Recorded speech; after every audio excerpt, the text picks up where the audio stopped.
Salt Lake City Mayor Aaron Mendenhall delivered the annual State of the City address this week. The mayor asked people in Salt Lake to use the struggles of the past year as a way to change the future. We cannot be resigned to return to the way things were before. We really shouldn't go back.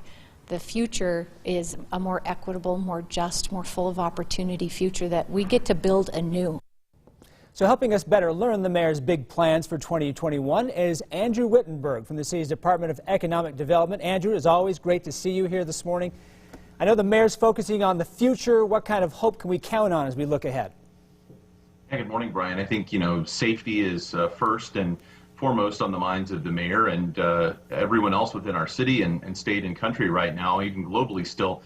As we look for health and safety measures, we look to continue rolling out the vaccine throughout the winter and into the spring months, and particularly for businesses as well, which is what we focus on in the Department of Economic Development. We want to make sure they have access to resources to make sure that they're able to sustain through the continued time of the pandemic. That includes PPP funding from the federal government, helping them get access to it, activations throughout the city to help maximize space and increase opportunity for revenue for those businesses as well. So it sounds like there's a lot of things to get excited about.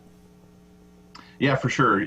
Most everybody who's driven through Salt Lake City, maybe perhaps just over the past few months even, has noticed all the cranes in the air and different developments that are still ongoing and moving forward as planned, and that's actually really good news. We still continue to see interest in the city due to the relative low cost of living. There is a need for additional housing, as the mayor laid out on Tuesday night in the State of the City address, and we're helping to foster that growth responsibly to make sure that we can harness the growth, but also make sure we're doing it in a way that's thoughtful and meaningful for the residents who are here and those who will continue to come. Now, you mentioned harnessing the growth. Are there any tools we discovered in our pandemic that we can use to move forward?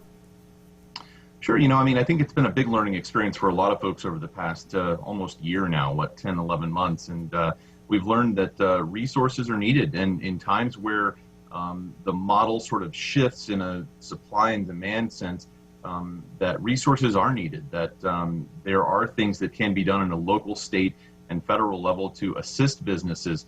And we're excited about those. The activation we saw last fall with the Open Streets initiative to expand dining options, which we've worked with throughout the winter, and hoping that folks can increase their capacity during times of a pandemic or any sort of shift. Really, these different measures that we've looked at as far as loans and grants and activations throughout the city, they're applicable not just now, but will also be applicable in the future should other situations arise where businesses need assistance. Now, there's a lot that you packed in right there. I know there's a lot we've been working on. The mayor also is talking about her goals for technology and moving that forward. She calls it Tech Lake City.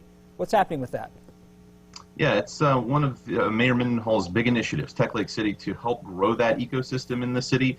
We know there are a credible amount of great tech partners, tech-based businesses. We want to work on that and foster that. We've specifically taken a look at diving deeper into healthcare innovation, pieces that are good not just for our local economy, but also for public health globally.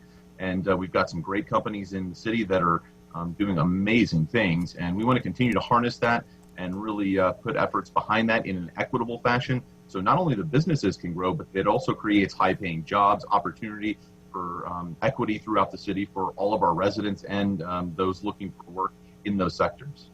Glad to know we have hope for the future. Talking this morning with Andrew Wittenberg there from the Salt Lake City Department of Economic Development. Andrew, good as always to talk to you. Thanks, Brian. Good to see you. You too.